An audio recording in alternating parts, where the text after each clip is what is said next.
जय गुरुदेव। अंतर्दैत्य विरोधी शक्तियाँ। अब तक मैं मुख्य श्रोता बना महाराज श्री की बातें सुनता आ रहा था। मुझ पर महाराज श्री की इस बात का प्रभाव था कि जो मौन होकर सुनता रहता है वह अधिक सीखता है।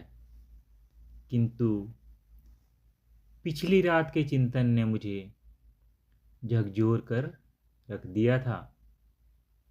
मेरे अंतर में इतने दैत्य सक्रिय थे कि अध्यात्म पथ पर एक कदम बढ़ाना भी कठिन हो रहा था।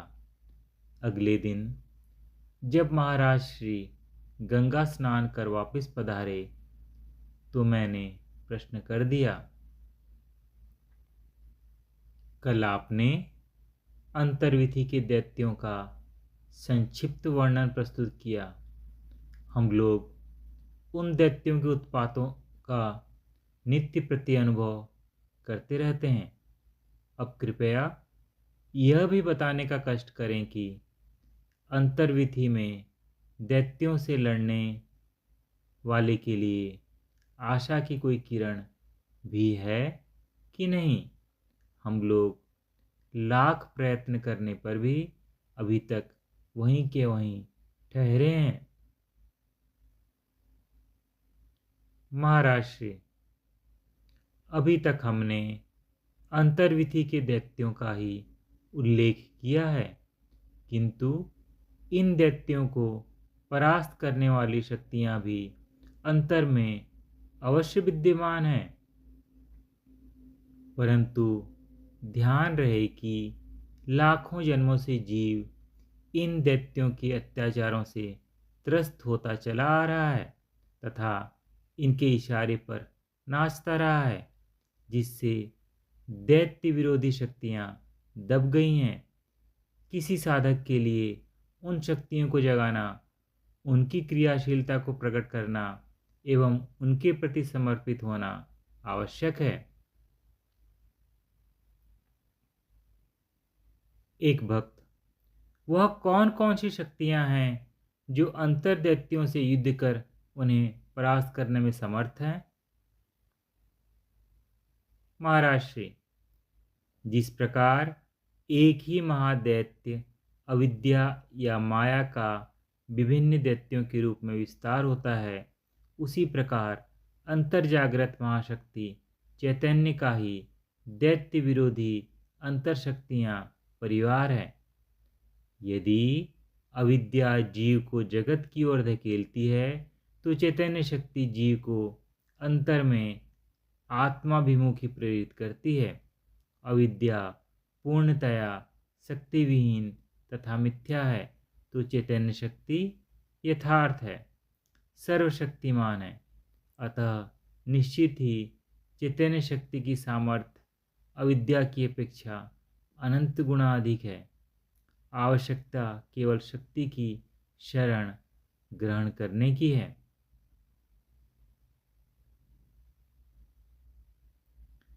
चैतन्य शक्ति सीधी सपाट सड़क के समान है, जिसमें न कोई गड्ढा है न पत्थर, किंतु वासनाओं ने ही इसमें गड्ढे बना रखे हैं।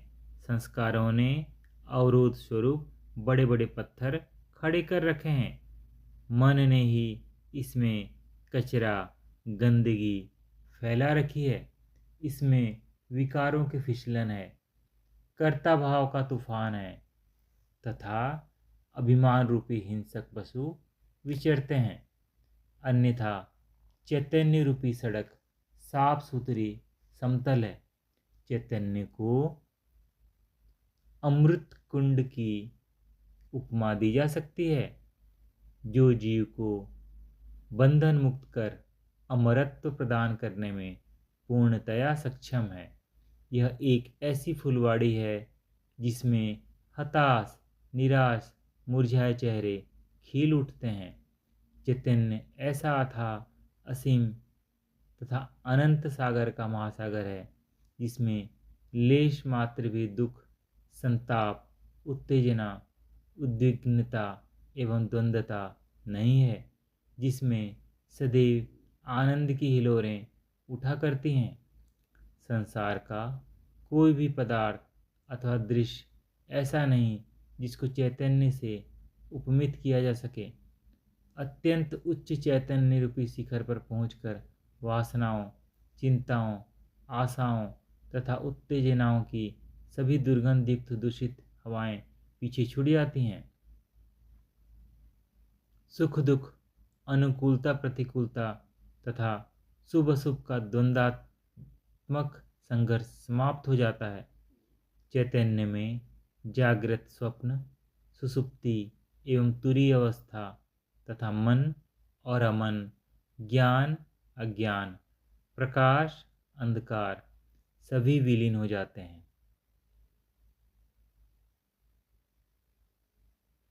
चैतन्य रूपी स्पंदन के बहिर्मुखी एवं अंतर्मुखी दो प्रवाह हैं।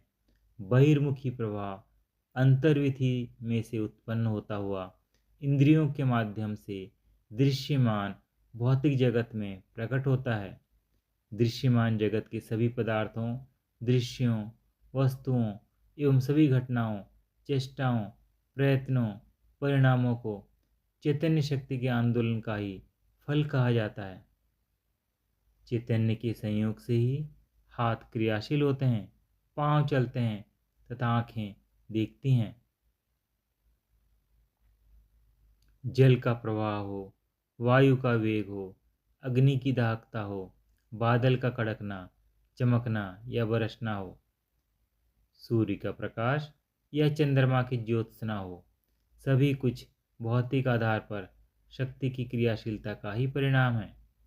जगत की जीव से भिन्नता तथा सत्यता का आभास एवं जगत की भौतिकता के आधार पर चैतन्य की क्रियाशीलता जीव में भ्रांति का कारण बन जाते हैं। इस भ्रांति से जीव के चित्त पर अज्ञान का आवरण आ जाता है, अर्थात जगत का ज्ञान ही जीव के लिए अज्ञान हो जाता है। वह चैतन्य शक्ति को ईश्वरीय शक्ति मानने से इनकार कर देता है। चित्त देखने का केवल माध्यम होने पर भी दृष्टा का स्वांग रचता है। इसी अभिमान के कारण उसके अंतर में संस्कार संचित होने लगते हैं तथा प्रारब्ध निर्माण होता जाता है। प्रारब्ध वसात जीव आवागमन के चक्र में घूमता रहता है। अंतर्दैत्य बलवान होते जाते हैं। दैत्यों को वासना के रूप में पर्याप्त आहार पुष्ट करता रहता है। जय गुरुदेव।